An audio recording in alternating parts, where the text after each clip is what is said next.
Welcome guys, welcome to another video of Health Skills, and today we are going to do math. We are going to do chapter 8 of maths, which is probability. This is again from the Cambridge CSE Mathematics and Extended Coursebook of 2nd edition. You probably be thinking why I have left chapter 6 and 7, because I started uploading my Cambridge CSE videos from chapter 5. So the reason is simple, they aren't much hard like the chapter 8.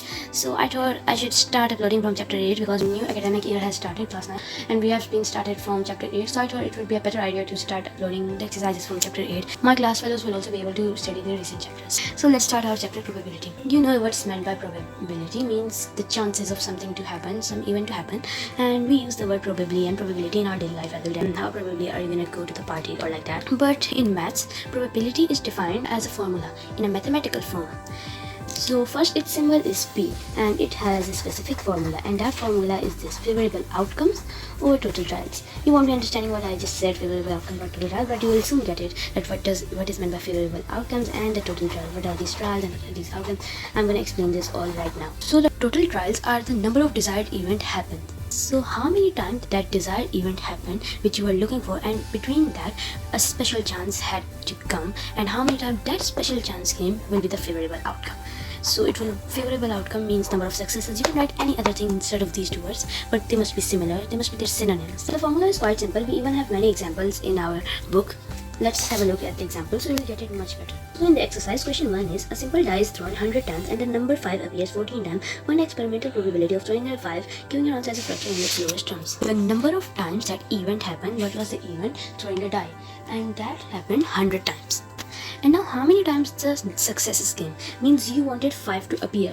They said we wanted the number 5 to appear on our die, and that 5 appeared 14 times. So now if you have been tried it so many times, 100 times, and you have taken 14 times, 15 times you can say. So now another person asks you that what's the probability that 5 can come on our die? So you can tell him easily by using the formula of probability according to your trials. So what are the total number of trials? They are 100. And how many times this 5 appeared which you wanted? 14 times. 14 times for the favorable outcomes. 14 by 100. 2 7s are 14. 2 50s are 100. You will simplify it and your answer will be 7 by 50. Now this 7 by 50 shows that if you throw a die 50 times, so 7 times will be the outcome. If you throw the die 100 times, the favorable outcome will be 14 times. If you throw the die 200 times, the favorable outcome will be 28. 14 plus 14, 28. So this is simply the probability that this shows the chances. Now in question 2, they are talking about a spinner. The diagram shows a spinner that is divided into exactly 8 equal sectors. So here's the spinner. It is divided into 8 equal sectors. You can see the numbers on it as well. So Ryan spins the spinner 260 times and records the result in a table. So he spin it 260 times and then the results, the favorable outcomes, all that is recorded in this table. So when he spin this spinner, he got 1 33 times. He got the number 2 on it, this number 2, 38 times, the number 3, 26 times, the number 4, 35 times, the number 5, 39 times, the number 6, 21 times, the number 7, 33 times, and the number 8, 35 times. Now let's check what's the question. The number 3. Now they are saying calculate the probability that how many times 3 can come on a spinner if you spin it. If you spin it again and again, but how many times do you spin it? How will you know? He already told that he spun it 260 times. And how many times did he get the number 3? He got 26 times. So 26 ones are 26, 26 ones are 26, 1 by 10.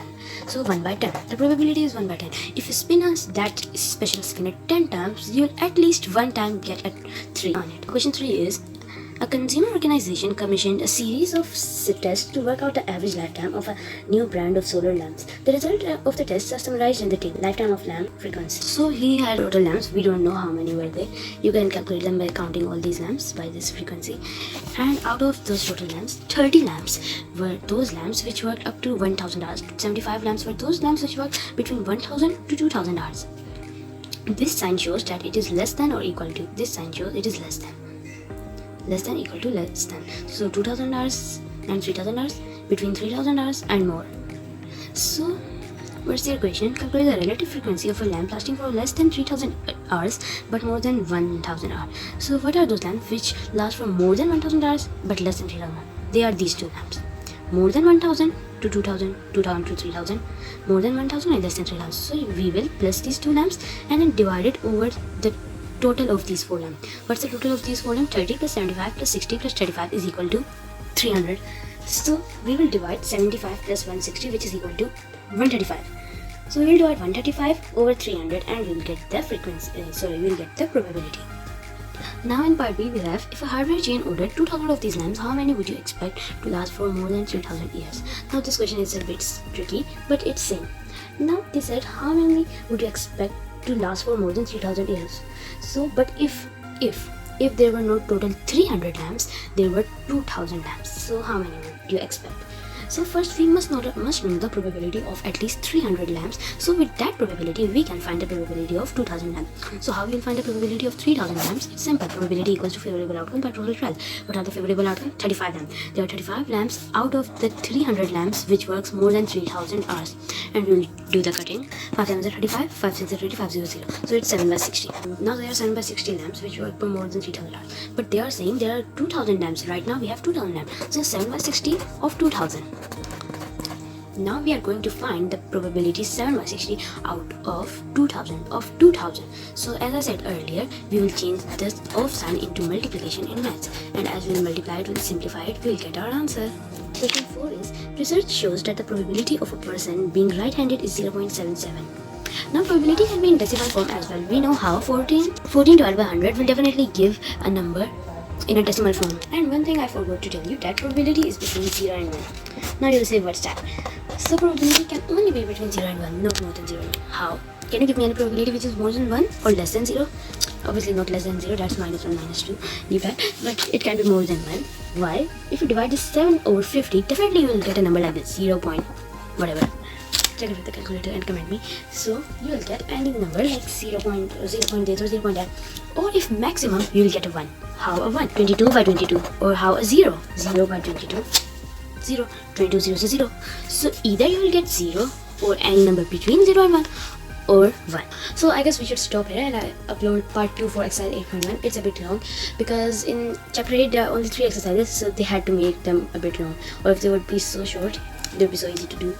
Well, I should stop my video now. We'll meet you in the next part. Till then, Allah Hafiz. Don't forget to like and subscribe.